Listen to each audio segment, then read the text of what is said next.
Dios le bendiga, amados hermanos. En el día de hoy vamos a compartir sobre el amor de Dios. Lo haremos de una forma diferente, más bien vamos a hablar sobre la compasión. Todos sabemos lo que es compasión. Es ese sentimiento que nos hace preocuparnos por alguien que está pasando una dificultad. Tenemos compasión incluso hasta por los animales. Así es que cuando tú sientes una preocupación porque alguien está sufriendo o porque alguien tiene una necesidad, usualmente movido por el amor, eso es compasión. Vamos a hablar de un Dios que nos ama, de eso no hay duda, pero también vamos a hablar de un Dios que tiene compasión por nosotros. Ahora, es fácil tener compasión por una persona a la cual usted aprecia. Es fácil tener compasión por una persona a quien usted ama. Pero hoy vamos a hablar de la compasión que tuvo Jesús sobre una persona que quizás es recordada con dolor y hasta por desprecio. Vamos a hablar de la compasión que tuvo Jesús por Judas Iscariote, aquel quien le traicionó. Permítanos orar. Dios Todopoderoso y bueno, gracias por esta mañana. Te pedimos gracias, sabiduría y unción de lo alto para compartir esta palabra, de tal manera que nosotros podamos en ella encontrar razones para amarte, razones para agradecerte y razones para amar a nuestro prójimo. Te lo pido, Padre, a ti en el nombre de Jesús, tu Hijo amado. Amén. Y vamos a hablar de San Marcos capítulo 14. Es la historia de la última cena o la cena pascual que Jesús tuvo con los discípulos. Y cuando miremos algunas lecturas, nos daremos cuenta cómo Jesús prepara esa cena en una forma secreta. Y vamos a darnos cuenta de por qué lo hace en forma secreta. De hecho, hablar del amor de Jesús o de la compasión de Jesús por Judas solo es posible ser explicado desde el punto de vista del amor de Dios que no tiene medida. Si leemos en Marcos capítulo 14 y versículo 10, vamos a darnos cuenta del escenario en que pasó esa muestra de compasión de Jesús. En Marcos 14:10 dice las Escrituras: entonces Judas Iscariote, uno de los 12, fue a los principales sacerdotes para entregárselo. Noten que Judas, parte de los discípulos, se había ya vendido, más bien no tenía la confianza en que Jesús cumpliera las promesas mesiánicas que esperaba el pueblo de Israel.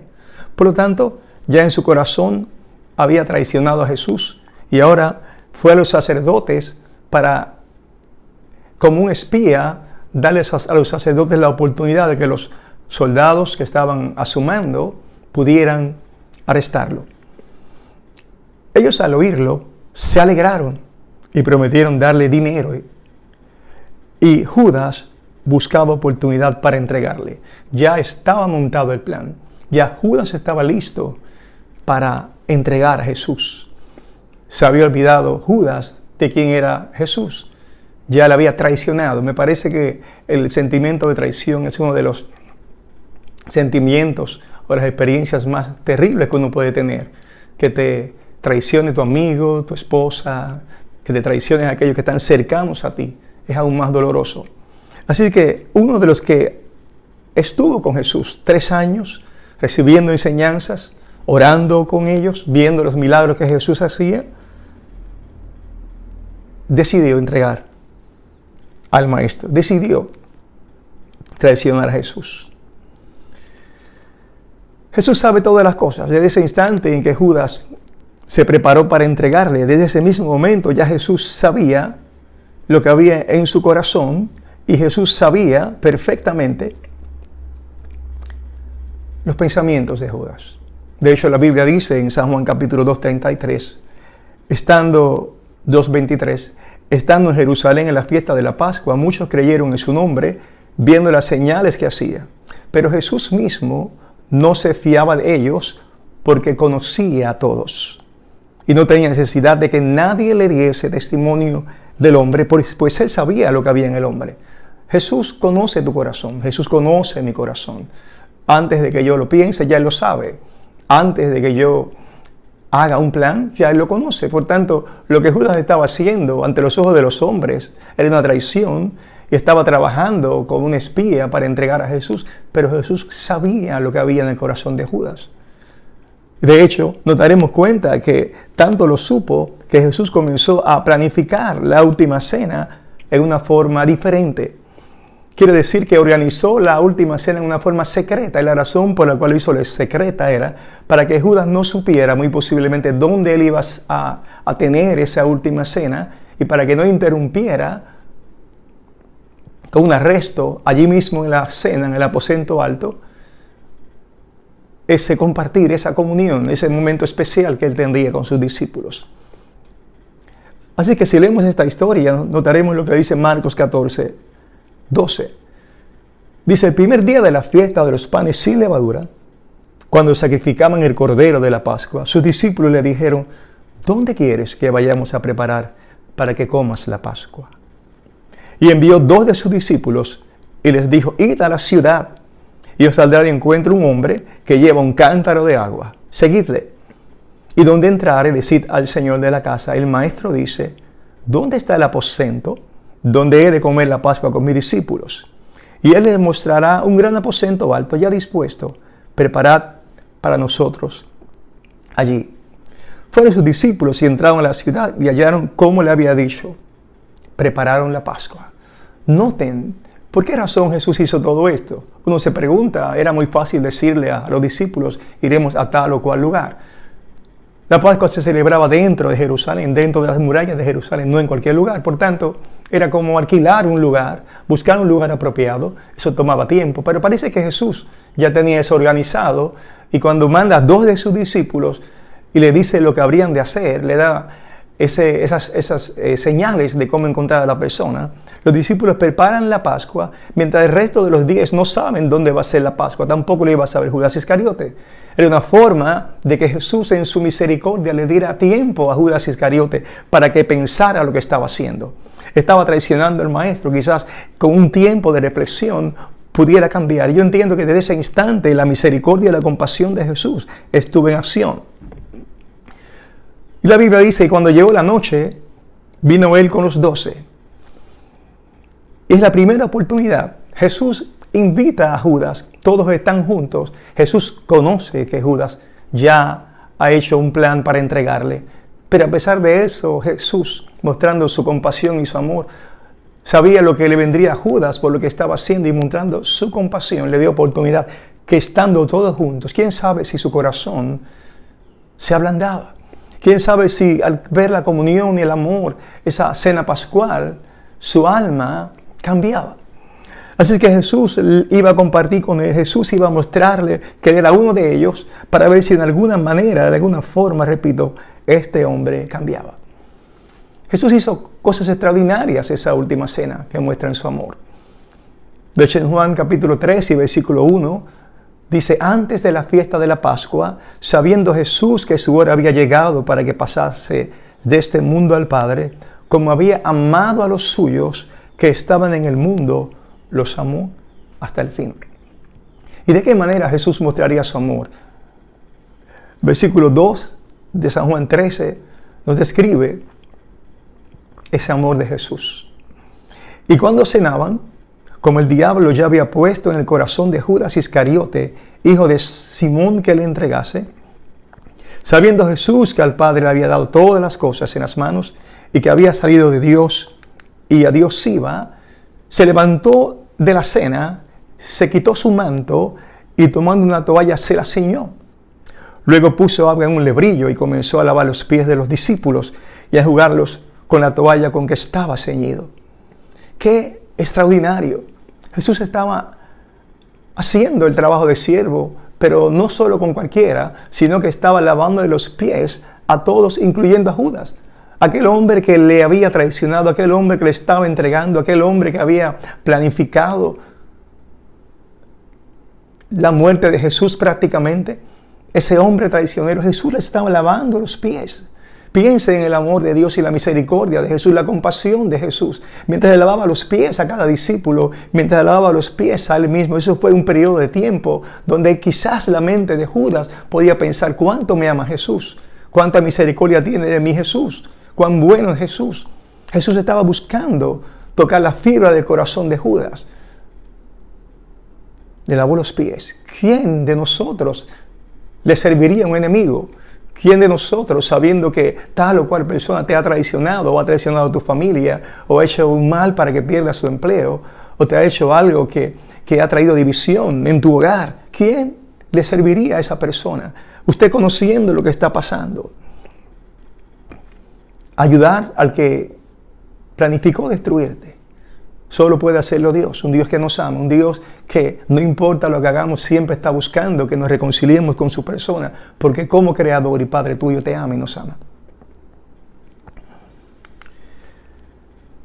La Biblia dice, aún el hombre de mi paz en quien yo confiaba, el que de mi pan comía, alzó contra mí el calcañar. O sea, puso el pie para que tropezara. No fue cualquiera que lo estaba traicionando, no era cualquiera, era su discípulo, uno de sus discípulos. Jesús no fue indolente ante la decisión de Judas, quería rescatarle. Le dolía su destino, sabía de su perdición eterna, sabía de lo que le iba a ocurrir, sabría de lo que iba a hacer, que iba a quitar la vida por dolor, por lo que había hecho. Estaba siendo encerrado por el enemigo de Dios, Satanás, para que en su mente no tuviera salida, y él tenía compasión. Amaba a Judas como amaba el resto de los discípulos. Allí estaba Jesús buscando oportunidad. Luego siguen las oportunidades. En Marcos 14, 18 dice la Biblia, y cuando se sentaron a la mesa, mientras comían, dijo Jesús, de cierto os digo, que uno de vosotros que come conmigo me va a entregar. ¿Qué estaba haciendo Jesús ahora? Jesús estaba apelando a la convicción interior de los discípulos y a la convicción interior que pudiera tener Judas. Nos acordamos en San Juan capítulo 8 que Jesús hizo lo mismo con aquellos hombres que le llevaron a una mujer acusada o sorprendida en el acto de adulterio. Y cuando Jesús le dijo a ellos, el que esté sin pecado, tire la primera piedra, estaba apelando a la conciencia de ellos. Y uno a uno, desde el mayor hasta el menor, se fueron y dejaron a Jesús solo con la mujer. Muchas veces Dios nos habla en una forma en que usted pueda pensar en su interior lo que está haciendo. Era fácil decirle a Judas, Judas, sé que me has traicionado, Judas, sé que me has vendido. Pero Jesús quería provocar en Judas un arrepentimiento que saliera de lo profundo de su corazón. Además, si Jesús hubiera dicho que Judas iba a traicionarlo, el resto de los 11 posiblemente le hubieran quitado la vida a Judas. Jesús vino para salvar, no para destruir. Así que Jesús no va a traer ninguna ocasión para que la gente se divida. Él simplemente va a traer palabra de salvación. Si bien es cierto que creer en el Evangelio trae división, porque hay quienes no siguen lo que creemos, sin embargo, su propósito es salvar, reconciliar. También ocurrió lo mismo con Zaqueo, cuando le dijo Jesús a Zaqueo, baja, es necesario que me junte contigo, vaya a tu casa. Zaqueo era un ladrón conocido. Y mientras estaban ellos comiendo, participando de los alimentos, Zaqueo dijo, devolveré lo que he robado, lo devolveré 4 veces más. En otras palabras, la conciencia de Zaqueo le acusó y una convicción de pecado en su interior que le llevó a hacer tal decisión. Jesús estaba haciendo lo mismo con Judas, apelando a su convicción interior, apelando a que él cambiara. Y cuando habló, uno de vosotros me va a entregar, lo dijo de una forma que todos pudieron oírlo, no fue un secreto. Los 12 oyeron esa palabra, esa acusación tan terrible, esa noticia tan dura. Entonces ellos comenzaron a entristecerse y a decirle uno por uno, ¿seré yo? Y el otro, ¿seré yo? ¿Qué ocurrió? Los discípulos se sintieron tristes, apesumbrados en gran manera, pensar que vamos a traicionarte, y ellos mismos siendo confrontados con una honesta preocupación por su vida espiritual. Le preguntaban al mismo Jesús, ¿soy yo? Esa tristeza y esa forma en que los discípulos reaccionaron daba muestra de la madurez que habían conseguido. Ya no había una falsa presunción de fidelidad. Pensaban, ¿será verdad que amamos tanto, amamos a Jesús lo suficiente? ¿Sería posible que alguno de nosotros le entregara, hiciera un examen de su conciencia, un examen de su mente? De hecho, la Biblia dice, examinaos a vosotros mismos si estáis en la fe. Probaos a vosotros mismos. Así que ellos en ese instante estaban haciendo lo que la Escritura luego nos iba a mandar. Que nos examinemos, que miremos nuestras mentes, nuestros corazones, nuestros motivos, nuestras razones. Que miremos cómo va nuestra vida cristiana, que miremos cómo va nuestra vida de oración, nuestra vida de lectura de las Escrituras, nuestra vida de congregarnos, nuestra vida de generosidad. Que miremos cómo va nuestro andar en mi hogar, con mi familia, con mi prójimo. Que mire realmente si el amor a Dios no ha menguado. Que tenemos la misma pasión por Jesús. Si esperamos su venida, como hablábamos en estos días. Examinaos a vosotros mismos. Así que ellos empezaron a hacer ese autoexamen. Reconocían su fragilidad. Reconocían que el hombre puede caer. Reconocían que se puede perder la pasión. Así es que comenzaron a mirarse a ellos mismos diligentemente. También nos damos cuenta que no pensaron en culpar a otro, pensando, ¿será Pedro? ¿Será Juan? ¿Será Judas? Sino que cada quien pensó en sí mismo. Es importante que nosotros, en nuestra relación con Dios, pensemos en nosotros cuando Dios nos redarguye. Es importante que cuando oímos la palabra de Dios o la leemos, no pensemos en el otro, sino piensas en ti, porque Dios está hablando de tu persona. Es importante que te concentres en tu corazón y te concentres en tus sentimientos para que puedas tener una vida más agradable a Dios. Interesante, nadie sospechó de Judas.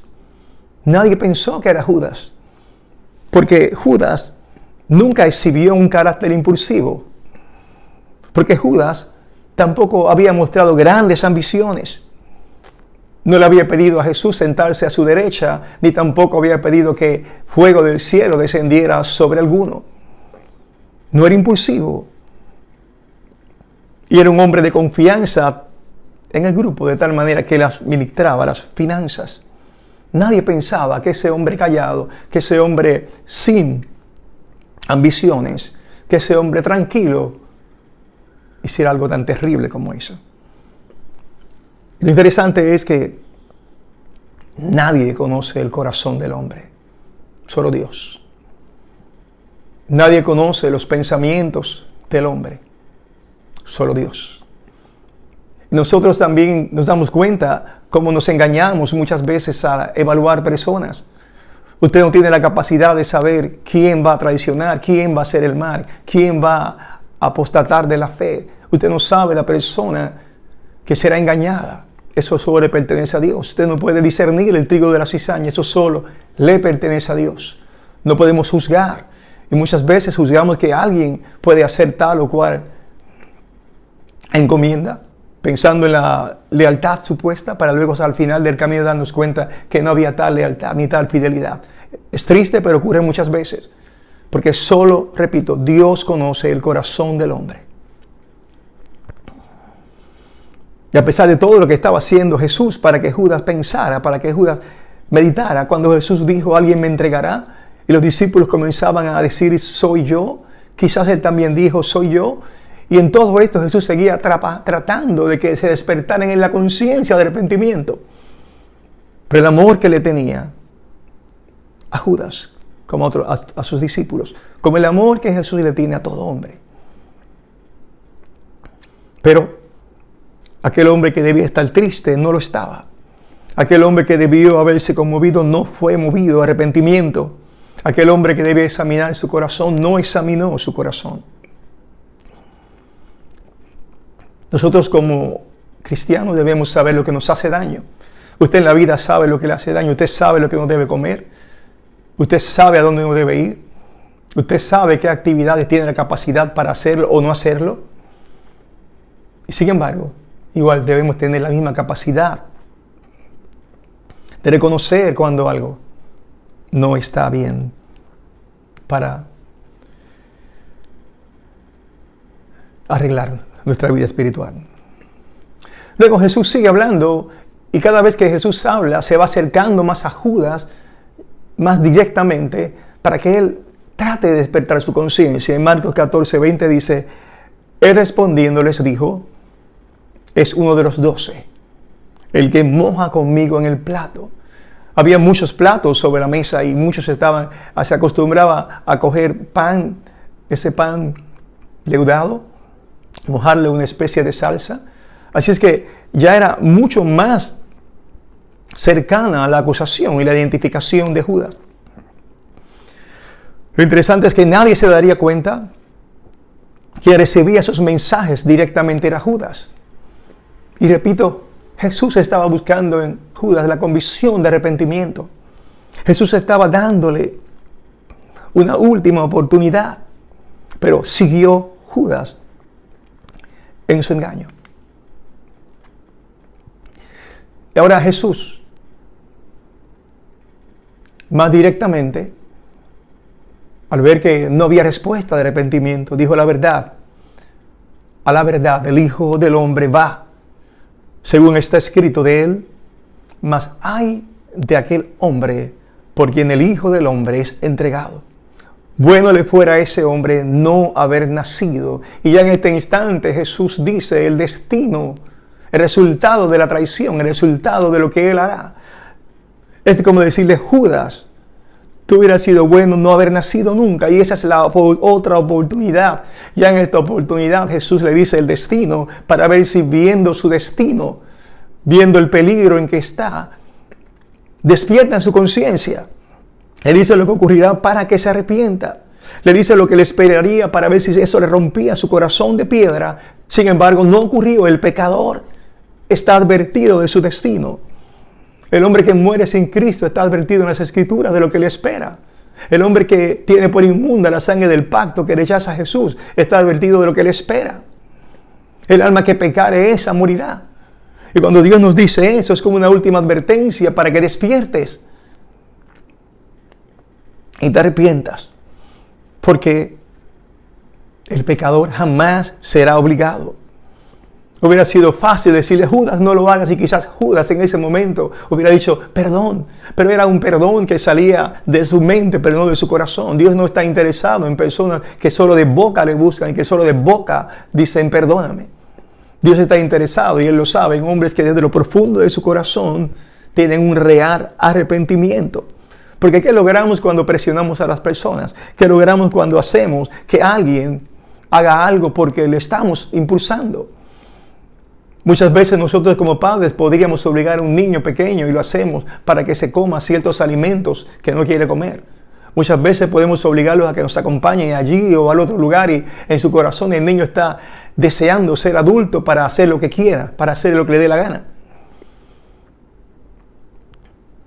No somos diferentes ante Dios. Dios, si nos obligara a amarle, si nos obligara a servirle, realmente sería un servicio hipócrita, un servicio sin ningún resultado. Si tú vas a la iglesia para acompañar a tu esposo, o si vas a la iglesia para acompañar a tu esposa, o si los hijos van a la iglesia para acompañar a los padres, o para acompañar a su novia, es un servicio hipócrita. Dios sabe que no están allí por causa de su persona. El arrepentimiento debe venir de lo profundo de tu corazón. Dios no obliga jamás a la obediencia. La responsabilidad del arrepentimiento cae sobre nosotros mismos, cae sobre tu persona. Dios respeta nuestra libre decisión. Él nos invita, Él nos llama, Él nos busca, Él nos ama. Pero es tu sola decisión. Con tu decisión vas a vivir o vas a morir. ¿Y qué ocurrió? Dice la Biblia en Juan 13:27, en la misma situación que estamos compartiendo. Y después del bocado, Satanás entró en él. Entonces Jesús le dijo, lo que vas a hacer, hazlo más pronto. Una acusación completa y directa. Una información que no daba dudas en el corazón de Judas de que ya Jesús sabía lo que él había hecho. Era como decirle, sé lo que vas a hacer, ve y hazlo. Para todavía ver si en Judas había un momento de reflexión. Todavía tenía tiempo Judas cuando iba camino a contar a los sacerdotes dónde estaba Jesús. Todavía tenía tiempo a arrepentimiento, tiempo a cambiar, tiempo a humillarse. no lo hizo. Dice la Biblia, pero ninguno de los que estaban a la mesa entendió por qué le dijo esto. Porque algunos pensaban, puesto que Judas tenía la bolsa, que Jesús le decía, compra lo que necesitamos para la fiesta, o que diese algo a los pobres. Cuando él pues hubo tomado el bocado, luego salió y era ya de noche. Así es que Judas sale a completar la traición. Jesús trató por todos los medios de darle oportunidades para que se arrepintiera, pero no se arrepintió. Estaba escrito que Jesús había de dar la vida por nuestros pecados. Ya estaba determinado por Dios que esa traición iba a ocurrir, pero como quiera Jesús trató de abrir puertas de salvación. Jesús siempre está tratando de salvarnos, Jesús siempre está tratando de encontrarnos. Hay un tiempo en que todo acabará, pero mientras tanto Jesús sigue tratando de que tú le conozcas y de que tú te arrepientas. Judas pudo engañar a todos, pero no pudo engañar a Jesús. Tú puedes engañar a cualquiera, pero jamás a Jesús. Te vas a engañar a ti mismo, pero jamás a Jesús. Cuando miras el mar, un océano bello, puedes mirar el mar desde muy lejos, el océano hermoso, muy azul. Y sin embargo, hay un mapa desarrollado por los investigadores y oceanógrafos que dice que solamente el 13% de todo el agua del mar está virgen o no ha sufrido impacto humano. ¿Qué quiere decir eso? Que así como en el mar no puedes tú discernir con la vista cuán dañado está, y está dañado aunque se vea limpio, aunque se vea claro, así nosotros con la vista no podemos discernir qué hay en el corazón del hombre. A lo mejor el 87% de su vida es un engaño. Dios nos mira y Dios conoce lo que hay en nosotros. Dios conoce nuestra condición, no hay duda. Pero Dios es un Dios que da oportunidades. Y en esta historia que hemos visto, estamos viendo ese Dios que da oportunidades. Judas no fue dejado sin un plan para su reconciliación. Dios jamás deja a nadie sin un plan de reconciliación. Dios jamás deja a nadie sin una estrategia para salvarnos. Por su amor inmensurable es posible que lo que estamos pasando, podemos verlo de muchas maneras, como hemos explicado, pero una de las formas de verlo es que Dios a muchas vidas le ha dado la oportunidad de volver a llamarle y de volver a mover su corazón para el arrepentimiento. Es tiempo de salvación. Es tiempo de tu conversión y es tiempo para los creyentes de reflexión. Termino con esta lectura. Dice la Biblia en Romanos 8:29, porque a los que antes conoció, esto es, los que de antemano conoció, también los predestinó, esto es, hizo un plan para que fuesen hechos conformes a la imagen de su Hijo, para que Él sea el primogénito entre muchos hermanos. ¿Qué significa esto? Muchas veces teológicamente cuando usamos la palabra predestinación la gente no lo entiende, pero la predestinación no es otra cosa que el conocimiento de antemano de lo que sabemos que una persona puede o no puede hacer. Por ejemplo, si vas a hacer o estás tomando un equipo de baloncesto para jugar, tú puedes mirar a un grupo de jóvenes y darte cuenta por su capacidad cuál puedes elegir para que seas formado un equipo. Si vas a hacer un equipo para hacer una carrera atlética de varios kilómetros, puedes mirar a las personas y darte cuenta que no tiene la capacidad física para poder lograr una carrera. Eso se llama entonces conocer de antemano. Dios, al mirar nuestro corazón, sabe y conoce lo que hay en nuestras vidas, sabe la voluntad que hay en nuestro corazón y de antemano sabe la calidad que tenemos para servirle, y esas personas Dios los elige no para salvación, los elige para que sean también uno más con Jesús, otro hijo con Jesús. Por eso dice la Biblia, para que Él sea el primogénito entre muchos hermanos. Al fin y al cabo lo que Dios quiere es que todos seamos hermanos de Jesús y que Jesús sea el hermano mayor, el primero de muchos. Y a esos que Él ha elegido para que sean como Jesús, para que sean hermanos de Jesús. De hecho, la Biblia en Romanos dice que somos coherederos con Él, porque somos hermanos de Jesús también. En tantas cosas que es Jesús para nosotros, nuestro Señor, nuestro Dios, nuestro Salvador, nuestro Redentor. Pero también encima de eso es aquel que nos da heredad consigo mismo. Nos ha sentado en lugares celestiales. Todo es vuestro, dice las Escrituras, sea la vida, sea, todo es vuestro, es tuyo, porque es de Jesús. Y todo lo que es de Jesús es también tuyo porque el Padre ha querido que así sea. Y a los que predestinó, a estos también llamó. Y a los que llamó, a estos también justificó. Y a los que justificó, a estos también glorificó. Quiere decir que Jesús Te está llamando. Ha hecho ese plan de salvación. Te habla tu familia, te hablan tus amigos. Te manda una carta esta y te manda otra carta aquel. Te testifican diferentes personas. Te dejan mensajes. Y en todo esto Dios está llamándote. Y a esos que llamó, cuando se arrepienten, los justifica. Él mismo se encarga de quitar esa carga de condenación por la muerte de Jesús, su Hijo. Y a los que justifica, también los glorifica. ¿Qué significa esto? Otra vez, que le da la honra y la dignidad de que todo lo que tiene Cristo es tuyo. Que te da la honra y la dignidad de hacerte sacerdote y rey con Él. ¿Qué más quieres? Todo lo tienes en Cristo Jesús. Jesús nos ama. Jesús ama al peor pecador. Jesús conoce nuestro corazón. Jesús quiere que andemos reconciliados con Él. En esta mañana, piensa la palabra, piensa en las Escrituras y que Dios transforme tu corazón. Solo invócale de veras. Padre, gracias por la palabra que ha sido expuesta. Que el Espíritu Santo traiga salvación, redención, reconciliación, conforme a tu perfecta voluntad. En el nombre de Jesús. Amén. Dios les bendiga. Gracias por habernos escuchado.